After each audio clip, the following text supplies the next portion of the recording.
Você já parou para observar o que acontece quando alguém diz algo errado na internet? Em questão de horas, centenas de pessoas se mobilizam, né? Não para debater, para punir. E sabe o que é curioso? Quem grita mais alto sobre empatia é muitas vezes quem menos a pratica. Isso tem um nome. Pesquisadores chamam de sinalização de virtude. Mostrar publicamente o quanto você é bom, para que ninguém questione o quanto você pode ser ruim. E aqui está a pergunta que vai guiar essa nossa conversa no vídeo. Até que ponto a sua bondade pública é apenas uma máscara para esconder a sua própria sombra?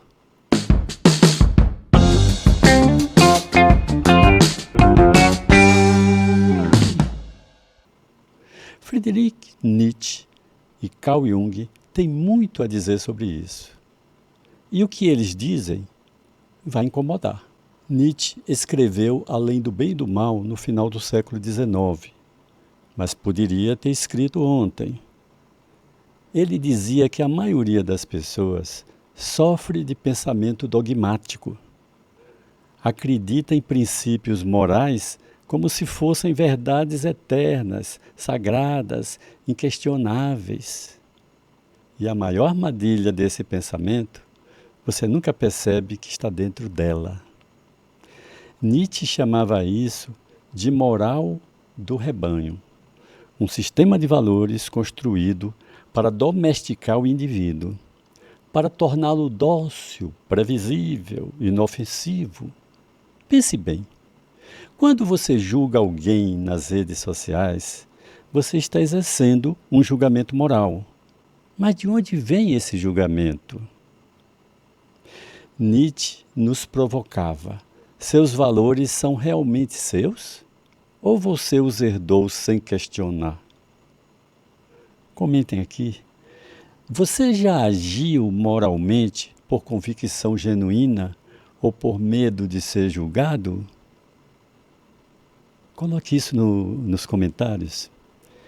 E aqui vem o conceito mais mal interpretado de toda a filosofia ocidental, a vontade de poder. Esqueça a ideia de dominar os outros. Isso é leitura de má fé, distorcida pelo nazismo e pelos seus inimigos. Para Nietzsche, a vontade de poder é a autossuperação. É a força que faz você se tornar mais do que você era, criar os seus próprios valores, responder à vida com um sim, mesmo diante do sofrimento. O oposto disso não é fraqueza física, é ressentimento. É o homem que, não podendo criar, destrói, que, não podendo subir, puxa o outro para baixo. Reconhecer alguém? Talvez você mesmo, em algum momento?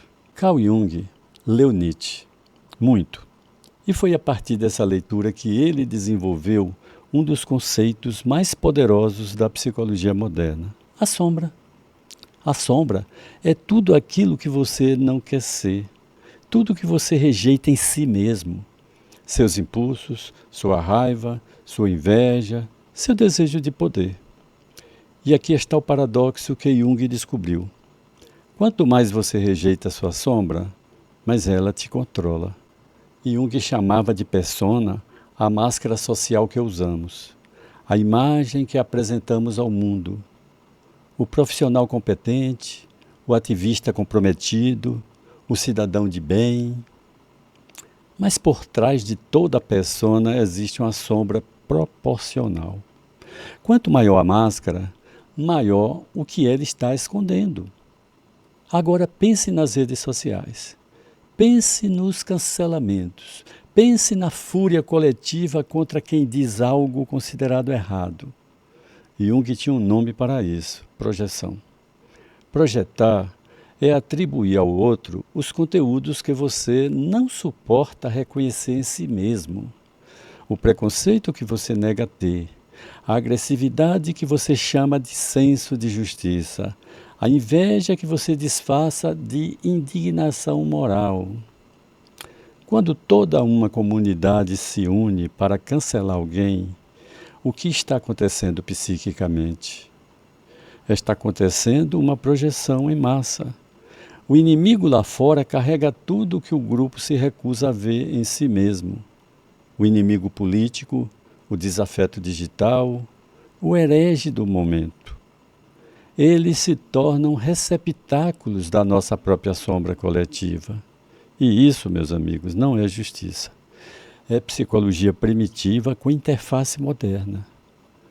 Me digam nos comentários qual sombra você percebe sendo projetada na polarização política atual. Hein? Muito bem. Então vamos pensar. Direita e esquerda, imagens de polarização. Vivemos em uma era de polarização absoluta. O mundo se divide em dois campos, os bons e os maus, os iluminados e os ignorantes, nós e eles. E isso não é ideologia, é psicologia.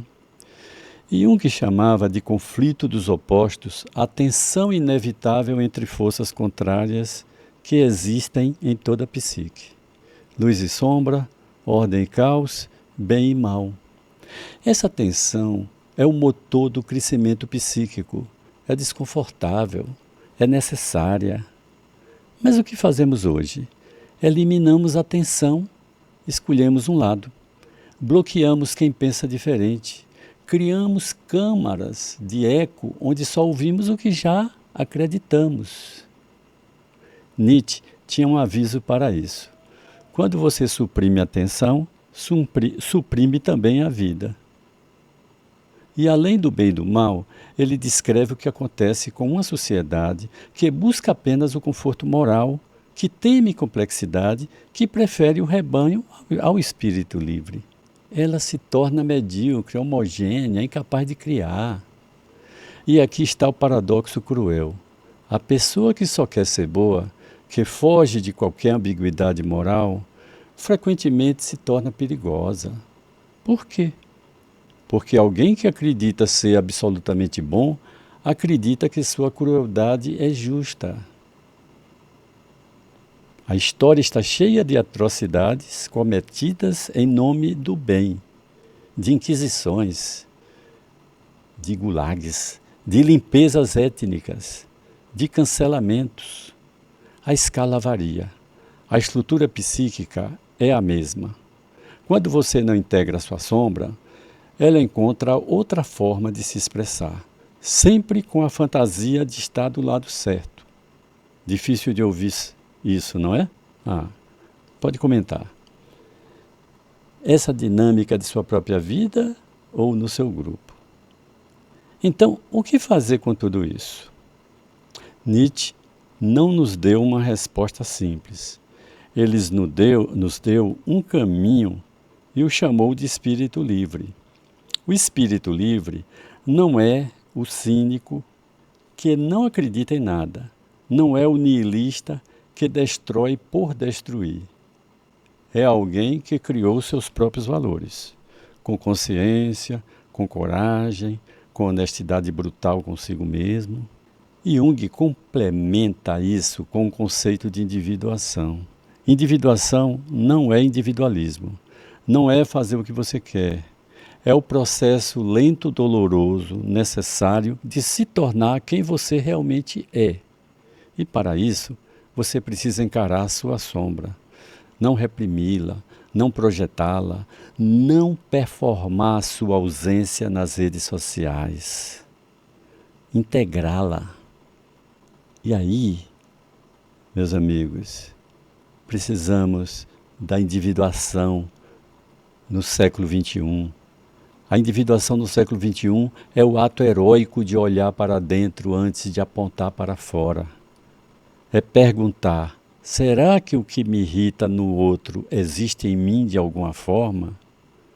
É resistir ao conforto de ser apenas bom e aceitar a complexidade de ser humano.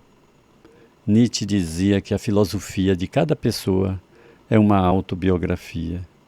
Que filosofia a sua vida está escrevendo? Muito bem. Se esse vídeo te fez pensar Compartilha com alguém que também precise repensar. E se te incomodou, melhor ainda. Deixa nos comentários qual sombra você reconheceu hoje, nem que seja anonimamente. Nos vemos no próximo, se você tiver coragem de olhar.